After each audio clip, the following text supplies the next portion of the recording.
పేరిట మీ అందరికీ షలోం. ఈరోజు దేవుని వాగ్దానము.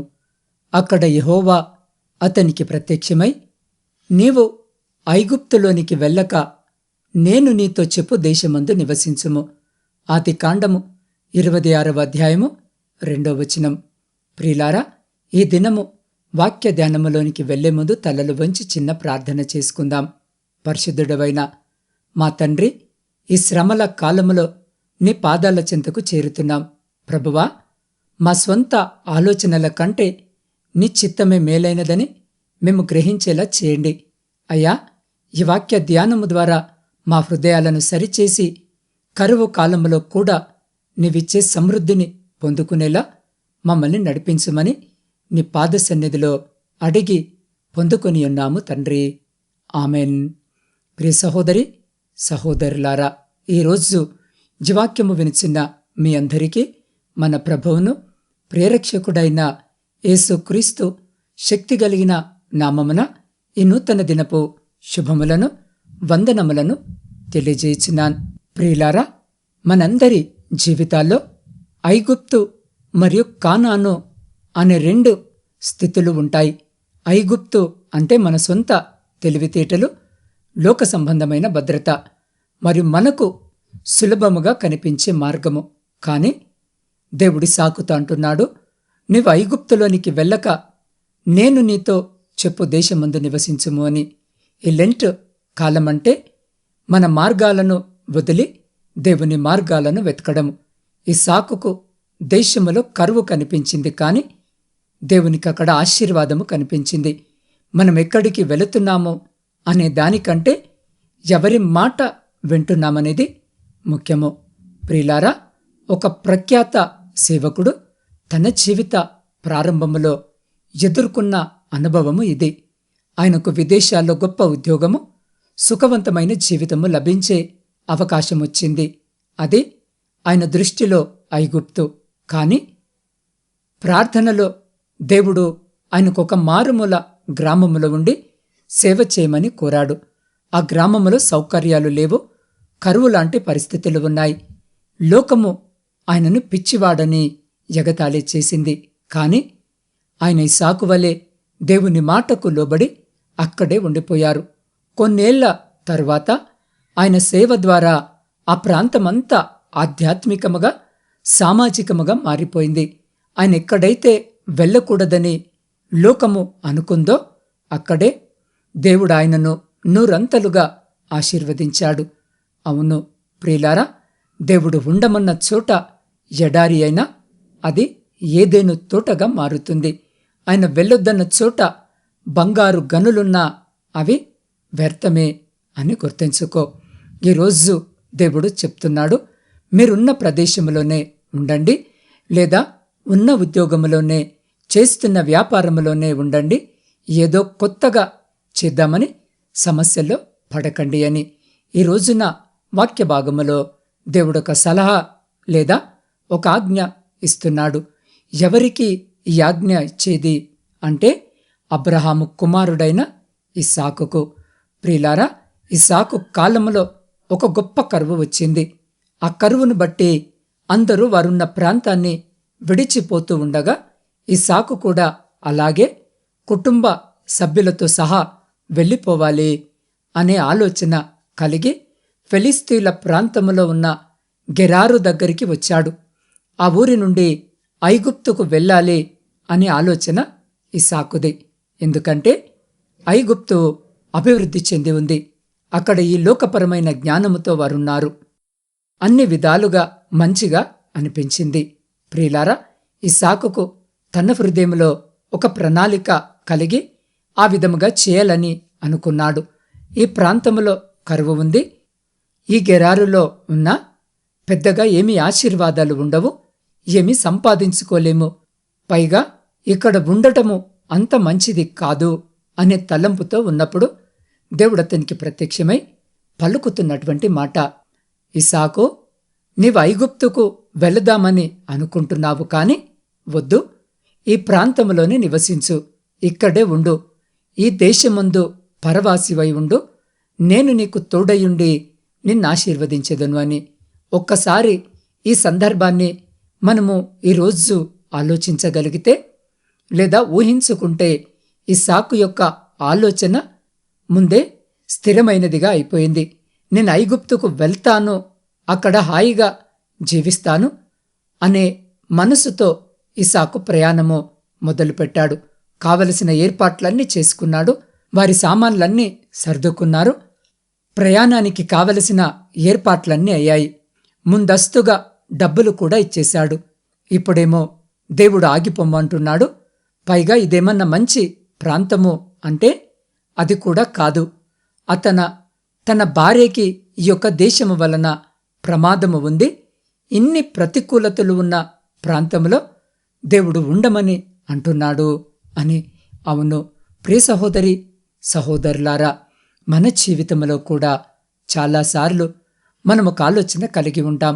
మన సొంత తలంపులు, ప్రణాళికలు ఎవరికి వారివి ఉంటాయి. అది మనకు సరైనదే అని మనమే నిర్ణయము చేసుకుంటాం. ఇప్పుడున్నది కూడా సరైనది కాదు అని మన ఆలోచనను బట్టి అనుసరించి నడుచుకుంటాం. బహుశా ఈరోజు జీవాక్యము వినిచిన్న నీవు ఒక ఉద్యోగములో ఉండొచ్చు. అది నీకు కష్టముగా అనిపిస్తుండొచ్చు. నీవొక వ్యాపారము నడిపిస్తూ ఉండవచ్చు. దానిలో ఈరోజు నీవు నష్టము చవి చూడొచ్చు. లేదా నీ కుటుంబ జీవితంలో ఇబ్బందులు వస్తుండొచ్చు.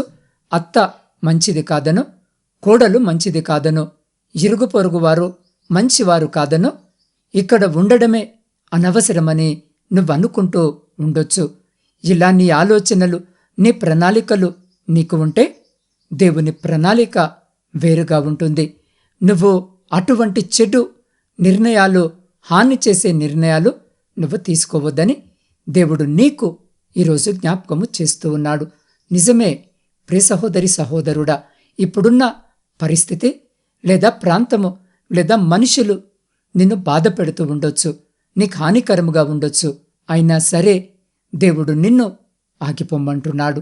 ఎందుకు అంటే ఆయన అక్కడే వారి కన్నుల ముందే, వారి ఎదుటనే అటువంటి ప్రతికూలతలో నిన్ను గొప్ప చేయబోతున్నాడు, నిన్ను ఆశీర్వదించబోతున్నాడు.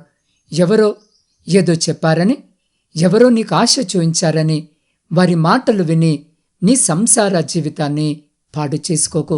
ఉన్న ఉద్యోగాన్ని వదిలివేసుకోకు. నీకున్న వ్యాధిని మరింత క్షీణింపచేసుకోకు. మరింత అప్పుల్లోనికి వెళ్ళిపోకు. దేవుడు కూడా ఇస్సాకును అదే విధముగా ఆపాడు. ఐగుప్తులోనికి వెళ్లకుండా ఆపాడు. ఎక్కడైతే దేవుడు ఉండమన్నాడో అక్కడే ఉండి ఇస్సాకు అద్భుతముగా ఆశీర్వదించబడ్డాడు. ఆ ఊరిలోనే సంపన్నుడు గొప్పవాడయ్యాడు. ఇస్సాకు జీవితాన్ని మార్చినట్లే దేవుడు ఈరోజు ఈ వాక్యము వినిచిన నీ జీవితాన్ని కూడా మారుస్తాడు. ఆయన మార్చగలడు కూడా. ఈ రోజున నీ కన్నుల ఎదుట ఉన్న పరిస్థితులను చూసి భయపడకు. దేవుడు నీకు వాగ్దానము చేస్తున్నాడు. ఏ ప్రతికూలతలైతే నువ్వుంటున్నావో ప్రతికూలతల్లోనే నువ్వు అభివృద్ధి చెందబోతున్నావు. కాబట్టి ప్రియ సహోదరి సహోదరుడా, దేవుని మాటకు విధేయించి చెడు నిర్ణయాలు లేదా సొంత నిర్ణయాలు మానేసి జీవించడము ప్రారంభించు. తప్పకుండా దేవుని ఆశీర్వాదాలు నీ జీవితంలో నువ్వు చూడగలవు. కాబట్టి ప్రియ సహోదరి సహోదరుడా, ఈ లెంట్ కాలములో మీ సమస్యల నుండి తప్పించుకోవడానికి మీరు ఐగుప్తు అంటే లోకపు అడ్డదారుల వైపు చూస్తున్నారా? ఇస్సాకు ఆ కరువులో కూడా దేవుని మాట విని ఆ దేశములోనే ఉన్నాడు. కాబట్టే అదే సంవత్సరములో ఆయన 100 ఫలితాన్ని పొందాడు. శ్రమలు ఉన్నాయని దేవుడు నియమించిన స్థానాన్ని వదలకండి. ఈ శ్రమల కాలములో దేవుని స్వరానికి లోబడటము నేర్చుకుందాం. ప్రియ సహోదరి సహోదరుడా, ఇస్సాకు వలె మీరు కూడా ఈనాడు ఒక నిర్ణయం తీసుకోవాలి. మీ జీవితంలో కరువు లాంటి పరిస్థితులు ఉన్నాయా? సమస్యల నుండి తప్పించుకోవడానికి దేవుని చిత్తానికి వ్యతిరేకంగా ఐగుప్తు వైపు అడుగులు వేస్తున్నారా? అయితే దేవుడు ఈరోజు మీతోనే మాట్లాడుతున్నారు. భయపడకు, నేనుండమన్న చోటే ఉండు. లోకపు మార్గాలు సులభముగా అనిపించొచ్చు, కాని దేవుని మార్గమే క్షేమకరము. మీ జీవితాన్ని, మీ నిర్ణయాలను, మీ భవిష్యత్తును ఇల్లంటి దినాలలో ఆయన చేతులకు అప్పగించాలనుకుంటే మీ హృదయాలను తెరిచి ఈ చిన్న మాటలు నాతో పాటు చెప్పండి. ప్రభువా, నా సొంత జ్ఞానముతో నేను తీసుకున్న నిర్ణయాల వల్ల అలసిపోయాను తండ్రి. ఇకపై నా ఇష్ట ప్రకారము కాదు, నీ చిత్త ప్రకారమే నడుచుకుంటాను. ఈ సాకు వలె నీ మాటకు లోబడి నువ్వు చూపించిన దేశములోనే నివసిస్తాను. నన్ను దీవించి నూరంతల ఫలితమును అనుభవించేలా చేయు అని ప్రార్థన చేసుకో. దేవుడు తప్పక నీ ప్రార్థన వింటాడు.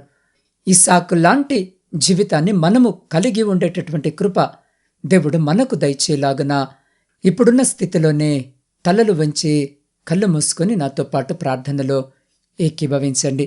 మమ్మల్ని మిక్కిలిగా ప్రేమిస్తున్న పరలోకపు తండ్రి, ఇస్సాకు వలె మీ మాటకు లోబడే మనస్సు మాకు దయచేయండి. కష్టాలు వచ్చినప్పుడు లోకపు సహాయము కోసము ఐగుప్తు వైపు చూడకుండా నీవు చూపించే మార్గములో నిలబడే ధైర్యాన్నివ్వండి. ఈ లెంట దినాల్లో మేము తీసుకునే ప్రతి నిర్ణయం నీ చిత్తానుసారముగా ఉండుటకు మమ్మల్ని ఆశీర్వదించమని నీ పాద సన్నిధిలో వేడుకొనుచున్నాం. దేవా, ఈరోజు ప్రాముఖ్యముగా జన్మదిన, వివాహ వార్షికోత్సవాలు జరిపించుకుంటున్న ప్రతి బిడ్డను మీరు తన దయాకిరీటం చేత ఆశీర్వదించమని వేడుకుంటున్నాం. ఇతరాత్ర శుభకార్యాలు జరిగించుకుంటున్న ప్రతి బిడ్డను కూడా మీరు జ్ఞాపకము చేసుకుని సంతోషకరమైన కుటుంబ జీవితమును దయచేయమని వేడుకుంటున్నాం. శారీరక, మానసిక బలహీనతలతో ఇబ్బందులను ఎదుర్కొంటున్న ప్రతి బిడ్డ కొరకు ప్రార్థిస్తున్నాం. ప్రత్యేకంగా క్యాన్సర్ వ్యాధి చేత బాధపడుతున్న బిడ్డల కొరకు ప్రార్థిస్తున్నాం. గుండె సంబంధిత వ్యాధుల చేత బాధపడుతున్న బిడ్డల కొరకు ప్రార్థిస్తున్నాం. పక్షవాతముతో బాధపడుతున్న బిడ్డల కొరకు ప్రార్థిస్తున్నాం. హెచ్ఐవితో బాధపడుతున్న బిడ్డల కొరకు ప్రార్థిస్తున్నాం. జ్ఞాపక శక్తి కోల్పోయిన బిడ్డల కొరకు ప్రార్థిస్తున్నాం. కోమాలో ఉన్న బిడ్డల కొరకు ప్రార్థిస్తున్నాం. కంటి సంబంధిత వ్యాధులతో బాధపడుతున్న బిడ్డల కొరకు ప్రార్థిస్తున్నాం. లివర్ సంబంధిత వ్యాధులతో బాధపడుతున్న బిడ్డల కొరకు ప్రార్థిస్తున్నాం. కిడ్నీ సమస్యలతో బాధపడుతున్న బిడ్డల కొరకు ప్రార్థిస్తున్నాం. అయా, ప్రాముఖ్యంగా నా తండ్రి, దురాత్మ శక్తుల చేత పీడింపబడుతున్న ప్రతి బిడ్డ కొరకు ప్రార్థిస్తున్నాం. అయా, ఇంకా అనేక రకాలైనటువంటి వ్యాధుల చేత బాధింపబడుతున్న ప్రతి బిడ్డను మీ పాద సన్నిధికి తీసుకొని వస్తుండగా బిడ్డలందరిపై మా కొరకు గాయపడిన మీ పరిశుద్ధమైన హస్తాన్ని ఉంచి అయా, శీఘ్రమైన స్వస్థతను, మంచి ఆరోగ్యమును బిడ్డలకు దయచేయమని వేడుకుంటున్నాం.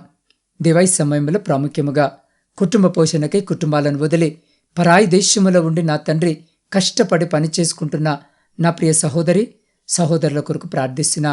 వారున్న స్థలములో నీకు సాక్షికరమైన బిడ్డలుగా ఉండటకు కృప చూపండి. వారి చేతుల కష్టారితమును రెండంతలుగా ఆశీర్వదించండి నా తండ్రి. వారి యజమానులు వారి పట్ల దయ కలిగి ఉండులాగున కృప చూపండి. అయ్యా, ఎంతోమంది బిడ్డలు ఆ స్థలములో ఉండి నా తండ్రి స్వేచ్ఛగా పనిచేసుకున్నటకు కావలసిన అనుమతులు లేక నా తండ్రి ఇబ్బంది పడుతూ, కన్నీరు కారుస్తూ, అప్పులలో కూరుకుపోయి ఉన్నటువంటి స్థితిలో నీ వైపు చూస్తుండగా ఈ దినము బిడ్డలను జ్ఞాపకము చేసుకుని బిడ్డలకు కావలసిన అకామాలను మీరు అనుగ్రహించి ఆశీర్వదించమని వేడుకుంటున్నాం. వారిని, వారి కుటుంబాలను మీ కృపలో భద్రపరచమని వేడుకుంటున్నాం. ప్రాముఖ్యంగా నా ఆత్మీయ కుటుంబ సభ్యులందరినీ మీ పరిశుద్ధ పాదాల చెంతకు తీసుకుని వస్తుండగా బిడ్డలందరినీ జ్ఞాపకము చేసుకోండి. వారి ప్రతి ప్రార్థన విన్నపాన్ని మీరు ఆలకించి అంగీకరించి ప్రతి న్యాయమైన కోరికకు అయా బిడ్డలకు సమాధానము దయచేయమని వేడుకుంటున్నాం. ప్రపంచంలో శాంతిని, సమాధానాన్ని కలిగించండి. విడిపోయిన విచ్ఛిన్నమైన ప్రతి కుటుంబాన్ని తిరిగి అయా నీ పరిశుద్ధ నామమున జతపరచమని మా ప్రభువును, మీ ప్రియకుమారుడైన యేసుక్రీస్తు శక్తి కలిగిన నామమున ప్రార్థించి స్తుతించి అడిగి పొందుకొని ఉన్నాము తండ్రి.